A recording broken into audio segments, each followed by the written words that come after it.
The lights were bright, the applause was automatic, and the smiles on set looked perfectly rehearsed, until one moment shattered the rhythm of the show.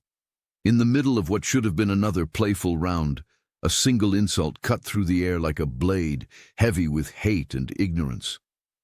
The laughter died instantly. The room froze, and in that silence, everything changed. Before the audience could even process what had happened, the host stood still, the weight of the moment pressing down on him, and millions watching from home felt the same tight knot form in their chests.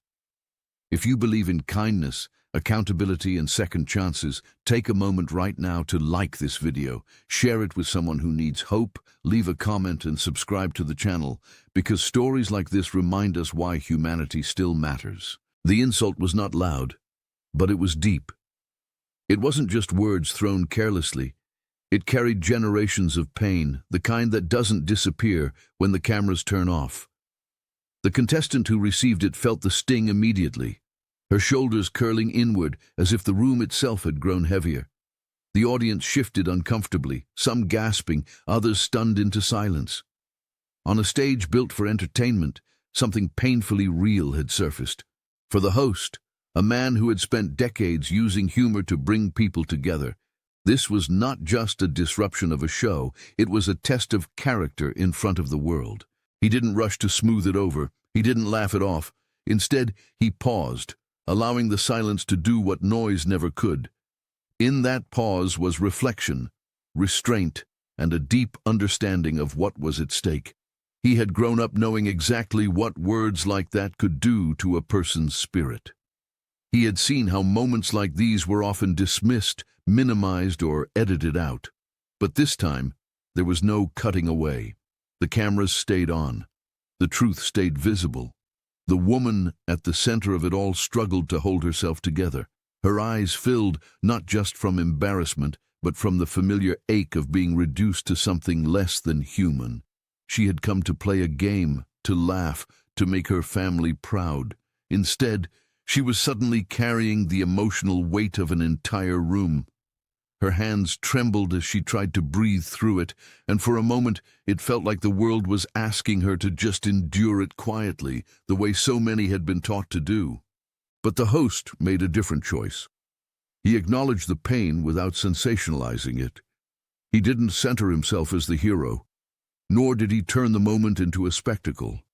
Instead, he shifted the energy of the room.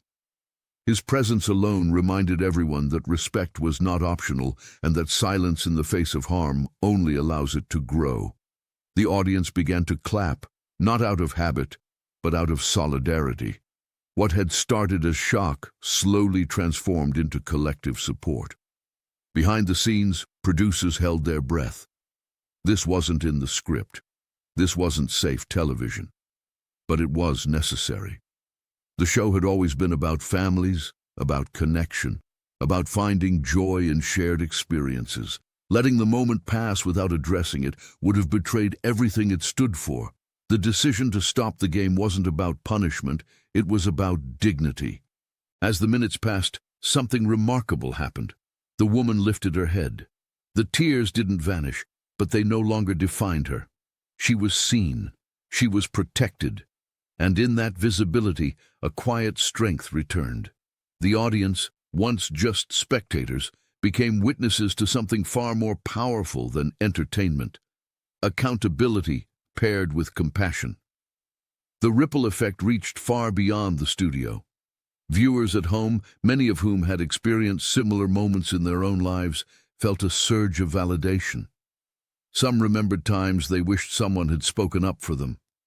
Others saw themselves in the person who caused harm, realizing for the first time how words can wound in ways apologies alone cannot fix.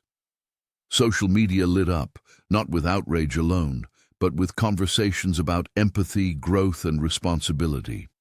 The host's action didn't erase the insult, but it reframed it. It showed that confronting harm doesn't require cruelty in return. It requires courage, calm, and a refusal to let hate have the final word. The show resumed eventually, but it was different. Lighter in tone, yes, but deeper in meaning. Everyone on that stage carried the moment with them, knowing they had been part of something that mattered. Just before we reach the end of this story, take a second and comment below with one word that describes how this moment made you feel. Your voice matters here. By the time the credits rolled, the audience wasn't just applauding a television episode. They were applauding a reminder that humanity still has a chance when people choose to act with integrity. The woman walked off that stage not as a victim, but as someone who had been honored in her vulnerability. And the millions watching were left with a powerful truth. Kindness isn't passive, and respect isn't negotiable. If this story touched your heart, if it reminded you of a moment you wish had gone differently, or inspired you to stand up for someone else, please like, comment, share, and subscribe. Your engagement helps keep stories like this alive and helps spread the message that even in the harshest moments, compassion can still win.